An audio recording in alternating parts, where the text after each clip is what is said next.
we'll discuss minimal change disease. Minimal change disease is a renal disorder in which injury to podocytes in the glomeruli leads to increased glomerular permeability and loss of protein in the urine, resulting in nephrotic syndrome. It's the most common cause of nephrotic syndrome in children, but can develop in adults too. In order to understand the pathogenesis of minimal change disease, let's first review the normal structure of the glomerulus. The glomerular capillary wall has three main layers. First, the visceral epithelial cells, called podocytes, are octopus-like cells. They have interdigitating foot processes that cover the urinary side of the capillary. Adjacent foot processes are connected by a protein complex called the slit diaphragm. The next layer is the glomerular basement membrane.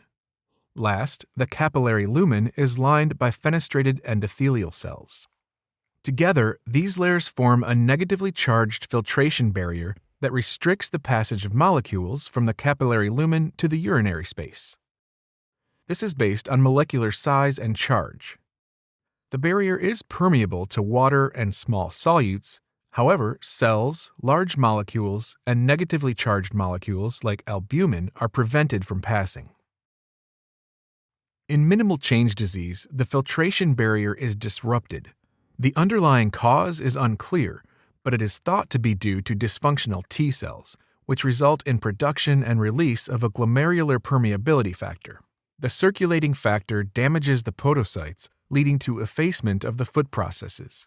This means that the foot processes appear flattened with loss of the slit diaphragms.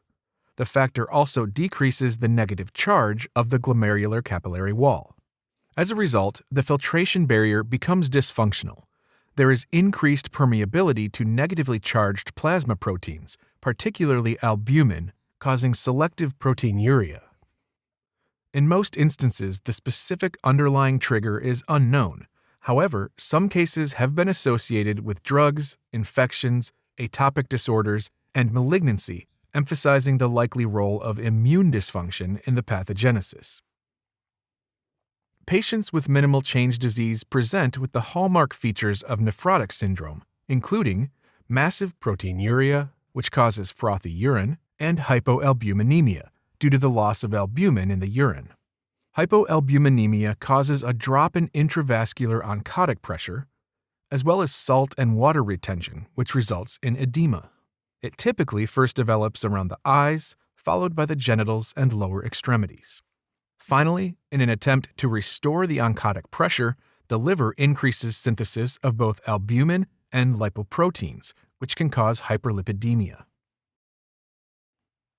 In children with classic clinical findings, minimal change disease is usually diagnosed presumptively because it is by far the most common cause of nephrotic syndrome in this age group.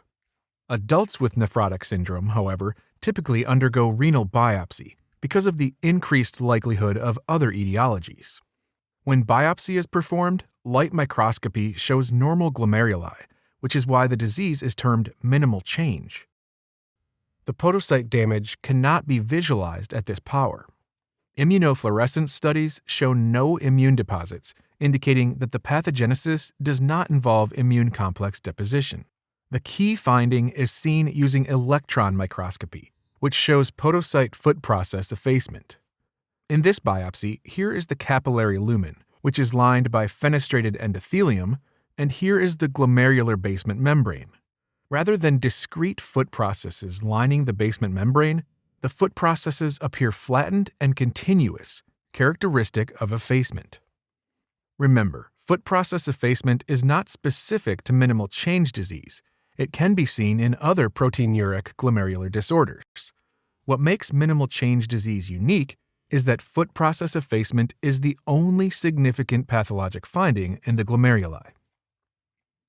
Because minimal change disease is likely immune-mediated, initial treatment is typically with corticosteroid therapy.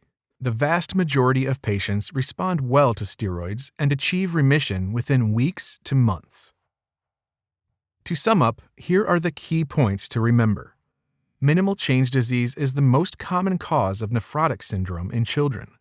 It's likely caused by dysfunctional T cells that cause production of a circulating factor that injures glomerular podocytes, resulting in nephrotic range proteinuria, hypoalbuminemia, and edema. When renal biopsy is performed, light microscopy shows normal glomeruli, and electron microscopy shows foot process effacement. Most cases resolve in months with corticosteroids.